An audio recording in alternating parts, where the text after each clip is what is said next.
நோயில் இருப்பவர்களுக்கான ஆறுதல் மற்றும் குணமளிக்கும் ஜெபம். அன்பும் இரக்கமும் நிறைந்த எங்கள் பரலோக தந்தையே, இன்றைய இந்த நேரத்தில் உடல் நலக்குறைவால் வாடிக்கொண்டிருக்கும் உங்கள் பிள்ளைகளை உம்முடைய சந்நிதியில் கொண்டு வருகிறோம். ஆண்டவரே, நீர் குணமாக்கும் தேவன். உம்முடைய வார்த்தை சொல்லுகிறது, நானே உன்னை குணமாக்குகிற கர்த்தர். அவர் உடைந்த இதயத்தாரை குணமாக்கி அவர்களின் காயங்களை கட்டுகிறார். கர்த்தாவே, இப்போது படுக்கையில் வலிகொண்டு கிடப்பவர்களையும், மருத்துவமனையில் சிகிச்சை பெற்று கொண்டிருப்பவர்களையும், வீட்டில் அமைதியாக வேதனை அனுபவிப்பவர்களையும் நினைவில் கொள்ளுகிறோம். இயேசுவே, உம்முடைய குணமளிக்கும் கரத்தை அவர்கள் மேல் நீட்டும். அவர்களின் உடலில் உள்ள ஒவ்வொரு நோயையும் நீக்குவாயாக. ஒவ்வொரு வலியையும் தணிப்பாயாக. ஒவ்வொரு பலவீனத்தையும் பலமாக மாற்றுவாயாக. ஆண்டவரே, மருத்துவர்கள் சிகிச்சை செய்யும் போது அவர்களுக்கு ஞானமும் தெளிவும் அருள்வாயாக.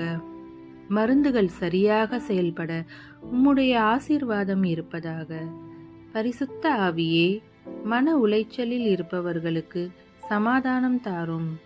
பயம், கவலை, துக்கம் ஆகிய அனைத்தையும் நீக்கி நம்பிக்கையையும் தைரியத்தையும் நிரப்புவாயாக. கடவுளே, நீர் சொன்னீர், என்னிடத்தில் வருகிறவர்களை நான் வெளியே தள்ள மாட்டேன். ஆண்டவரே, உம்மிடம் நம்பிக்கையுடன் வருகிற இந்த மக்களை கைவிடாதீர். அவர்களுக்கு தினமும் புதிய பலத்தை அருளும். அவர்களின் குடும்பத்தாருக்கும் ஆறுதலும் பொறுமையும் தாரும். இயேசுவின் நாமத்தில் கட்டளையிடுகிறோம். இந்த நோய் விலகட்டும்.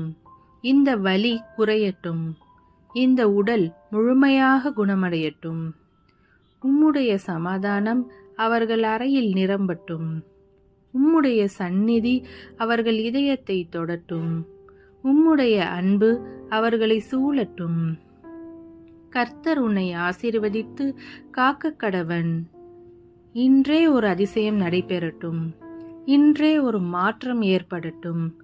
இன்றே ஒரு குணமடைதல் சாட்சி எழட்டும். நன்றி ஆண்டவரே, ஏனெனில் நீர் கேட்கிறீர். நன்றி ஆண்டவரே, ஏனெனில் நீர் செயல்படுகிறீர். நன்றி ஆண்டவரே, ஏனெனில் நீர் குணமாக்குகிறீர். இத்தனைக்கும் நாங்கள் இயேசு கிறிஸ்துவின் வல்லமையான நாமத்தில் ஜெபிக்கிறோம்.